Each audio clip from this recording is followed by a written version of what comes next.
Welcome back to the Cossy Arsenal channel. My name is Cossy. Welcome back to a brand new video. Football returns to our screens this weekend, and Arsenal take on Tottenham Hotspur in a London derby. But Mikel Arteta is having some very, very good news, as well as Arsenal. We have about 4 to 5 players that are returning to the squad, and Mikel Arteta obviously is going to have a couple of options to select from as we get into the thick December fixtures. You have Tottenham, you have Chelsea and Bayern. Those three will lead us to the end of November, and then inside December, Arsenal have 7 Premier League games, 1 Champions League game, if I'm not mistaken, or 2. That makes it 9 games, and I think 1 FA Cup game. So Arsenal have about 10 games to play in December. So between now and the end of the year, Arsenal have about 13 to 12 games. That is crazy. But the good thing is that Mikel Arteta is going to have a couple of attackers back, and this is when your squad is tested most of the time. This is when, if you think about the strength of Manchester City in terms of squad depth, this is where they have always been on top of us. It is December and also in April. That is, you know, they always have a big squad. They always have the ability to go through these months and escape. So Mikel Arteta is having a couple of players coming back, and we're going to be discussing all those in this video. Well, the manager talked about the Sunderland game, and he said, if you think about Arsenal and why we don't attack as much as we want to, we have 7 players that are attackers, and they're injured. And he was right. Odegaard is one of them. You have Madueke, you have Havertz. Gyökeres was also injured in that game, and then Gabriel Martinelli was injured in that game too. So when you think about the number of players Arsenal had out in that game, maybe it is safe to say that Mikel Arteta was right to be as defensive-minded as he was. But again, for me, if you go away to Sunderland, try to be the big boys. Try to be the big team. We have an injury scare with Gabriel Gyökeres. I'm also going to be talking about that as well. But aside from that, let's start with the good news. And let's start off with Victor Gyökeres. Gyökeres will be available for the North London derby as Arsenal take on Tottenham Hotspur this weekend. Now, Gyökeres is a very important player to Arsenal, and I had not realized the magnitude of it. Actually, when Arsenal... When Gyökeres picked up that injury, I think it was the weekend prior to playing Sunderland. Who are we playing? Burnley? I think we were playing Burnley. Yeah. And he scored in that game. And then he came off at half time.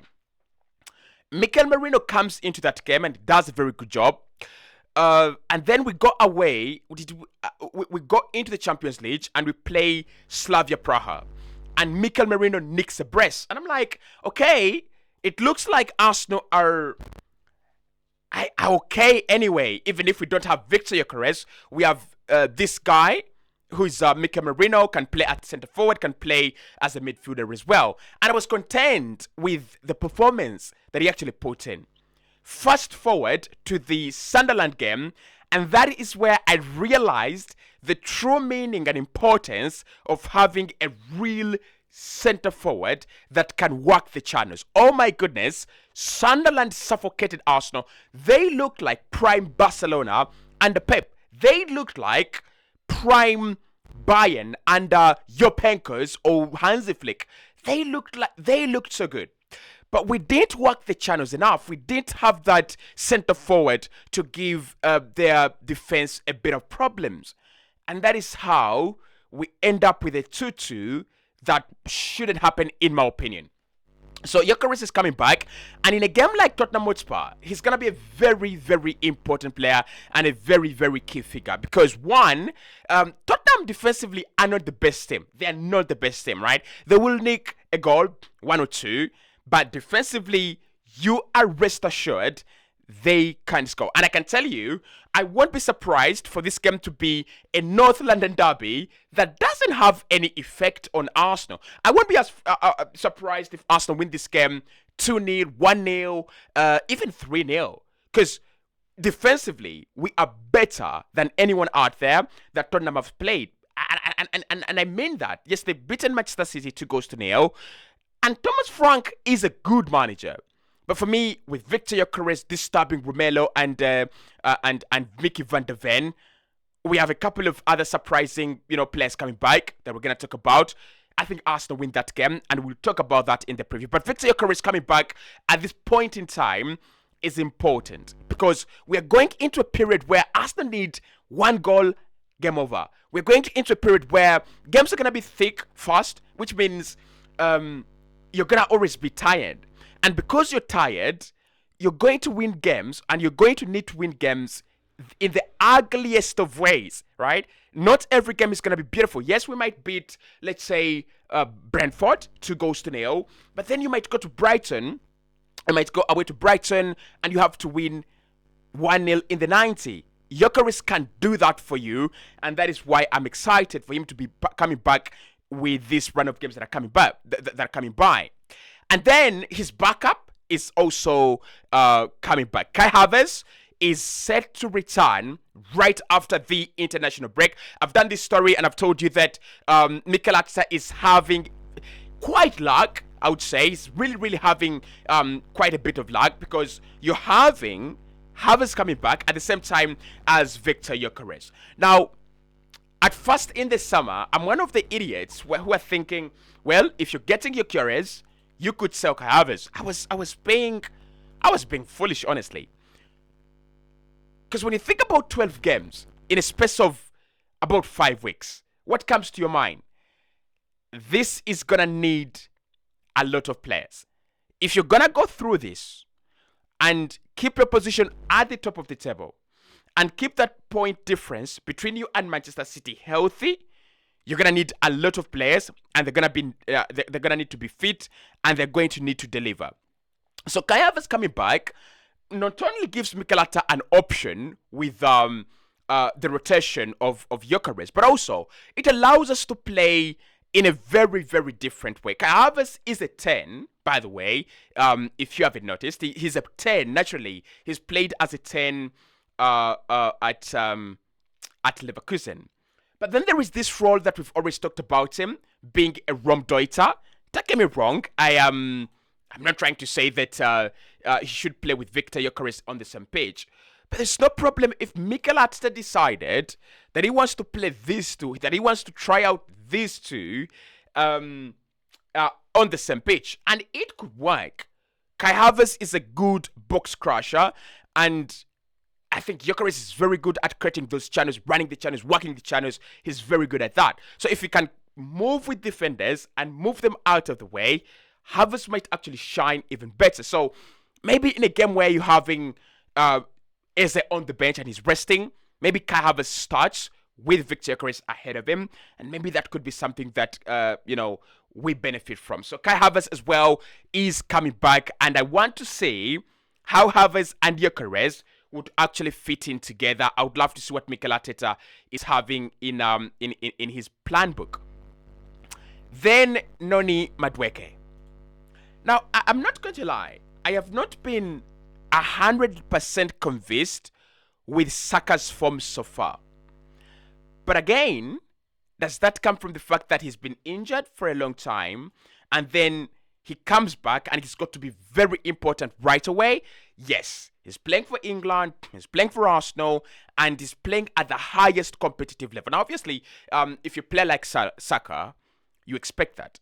You expect to play at the highest level possible every single weekend, every single week, right? So there's no question, there's no complaints about that. But Noni Madueke coming back allows us to do two things. One, if Arsenal are leading a game 2-0, maybe we don't have to sit back so much. Maybe we don't have to entertain a lot of pressure from the opponent. 75 minutes in, take off Saka, bring on Noni Madueke, take off Trossard, bring on Gabriel Martinelli, and take off Gyokerez, and bring on Kai Havertz. That is a new attack, new energy, and the opponent is now got to be wary of this new attack. Imagine this. It is 2-1. Arsenal is leading 2-1 at the Stadium of Light, and Sunderland are bringing on attacking players, right? What we did was wrong. We took off Eze and we brought on Christian Mosquera. Now, the problem with that is you're inviting all the pressure on your backline. And I know Mikel Arteta and Gabriel Hens, they trust their defense. They trust the fact that they can stop this Sunderland attack. But it is too risky, right? It is very, very risky. On the other hand, what we could have done if we had the players, we could bring on Madueke, we could bring on Martinelli, and we could bring on, and you could also leave on Gyökeres. That is pace, right? Pace. So it means that Sunderland will be wary of over-attacking you because they know if they attack so much and they commit all bodies forward, they will leave 3 players unmarked. That is Martinelli, Madueke, and Gyökeres. And with that kind of pace, they will destroy you in behind. So Madueke for me coming back is very, very important.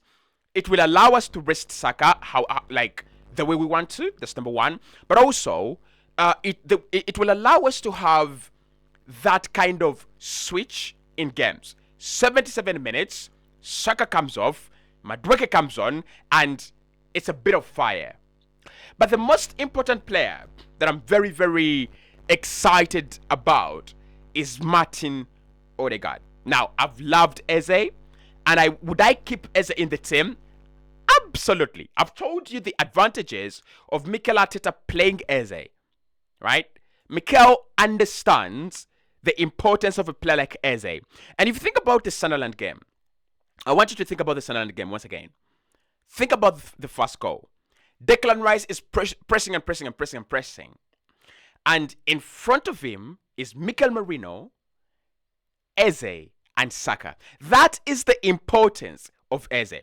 So if you substitute Eze with Odegaard in that scenario, that goal doesn't happen. I'm telling you, that goal doesn't happen. Because what would eventually happen is this. Rice would press high up the pitch and, we would win the ball back. But instead of having that quick passing option into Eze, who loves being in and around the final third, you would have Rice waiting for the arrival of Odegaard, who would be slightly behind him. So, I think Eze stays in the team.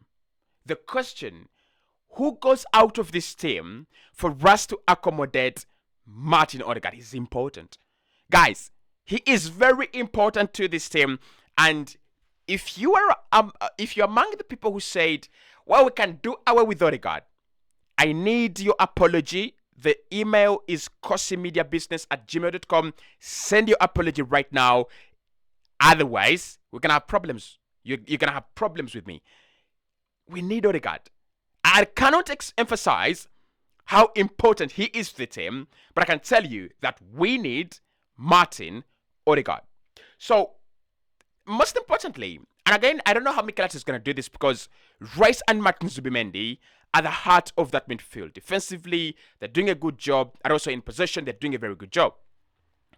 But there's something that we are not having, and that is the ability of Odegaard to link between the defensive part of the team and the offensive part of the team. When Odegaard came on in our 2-1 win against Newcastle, Eddie Howe said the reason as to why Arsenal win this game is because of Martin Ødegaard.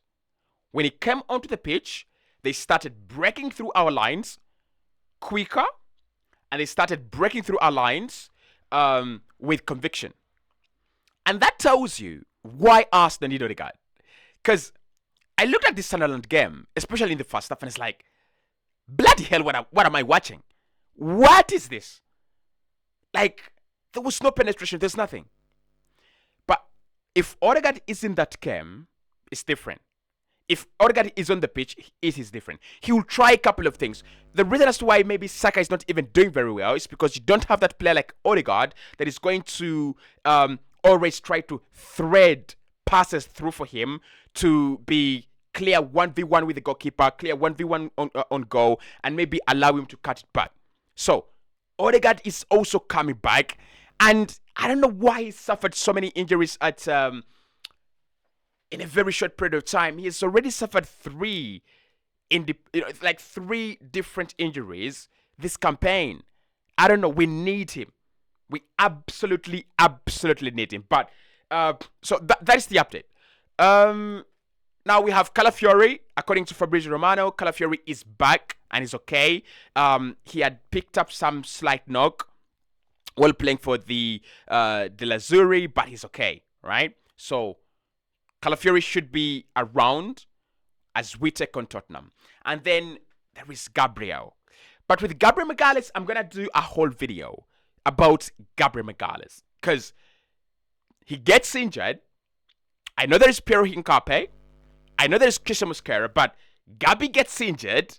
And you don't have the... Why don't we talk about him in the next video? In the next video, let's talk about Gabriel Magalhaes and what it means for him to be out. And what it means for him to be part of this Arsenal team. Because bloody hell, you don't want him injured, do you? You really don't.